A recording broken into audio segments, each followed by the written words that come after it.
comes to the Sonic the Hedgehog franchise, there seems to be a trend recently.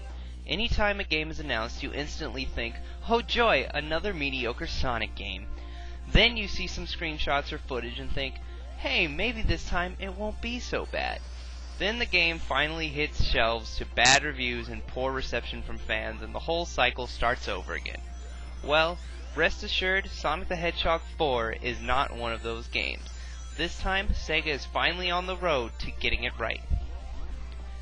In case you weren't aware, Sonic the Hedgehog 4 Episode 1 was recently released for download on all three major gaming platforms, and is Sega's attempt to bring Sonic back to the way it once was back in the days of the Sega Genesis. You run through levels, collect rings, look for Chaos Emeralds, and stop Dr. Eggman at the end of each zone. It's all very familiar and all very much what made Sonic games back in the day so great. Everything about this game screams retro. Every zone is similar to past Sonic zones, but with enough changes to make them feel fresh. Splash Hill Zone is your typical Green Hill or Angel Island type grassy area with loops, corkscrews, and branching paths. It's very simple and very straightforward and helps you get a feel for the game quickly. Casino Street Zone is your Casino Nights zone, with slot machines and cards you can match together to get a bunch of extra lives. It also has some really cool sections where you run across playing cards that make a path as you run. Lost Labyrinth is your cave and water level, and it's probably the most unique in design compared to others. One act you have to ride a minecart Donkey Kong style from one section to the next. Another act you find yourself carrying a torch to light dark areas, and another act you have to roll around on top of giant boulders. Gimmicky? Kind of, but it's done in just enough moderation that it doesn't feel forced. Mad Gear Zone is a replica of Metropolis Zone from Sonic 2. Even the enemies are exactly the same, including those damn starfish that explode and piss me off. I digress. There are some parts where you have to run on giant gears to get from one part of the stage to the next, but it's mostly just Metropolis Zone. The final zone isn't much of a zone at all, but a rematch with the four bosses from the first four zones, and then one final showdown with Eggman's big, mean robot. Sonic himself controls just how he used to. The only new mechanic is the homing attack, which works really well here. You might remember it being featured in other 2D Sonic games like Sonic Rush, so it shouldn't be a new thing for you dedicated Sonic fans.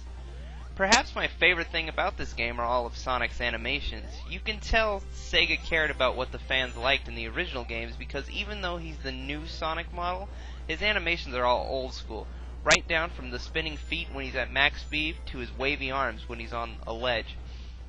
I've heard a lot of complaints from people about how the physics in this game aren't the same as they were back in the old games, and while that's mostly accurate, I don't think it hurts the game that much. There are a few times where it's really noticeable, like how you can only jump straight up sometimes, and you don't gain a lot of momentum when running up hills. Most of the time you can just walk right up them. But otherwise, it didn't really affect my time playing it, and I still enjoyed it nonetheless. But with that out of the way, the game isn't without other flaws, of course. I mean, it is in Super Mario Galaxy 2. Because of the episodic nature of the game, it's very short. Only 4 zones, each with 3 acts and a boss, and a final zone which just rehashes all the previous bosses and has one final boss. The main acts are all pretty easy, and the whole game can likely be beaten in 2 hours. That includes getting all the Chaos Emeralds from the shitty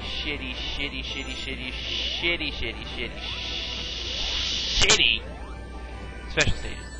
Did you get that? But even though the game is short and mostly easy, the final zone, as well as the special stages, are almost unfairly hard.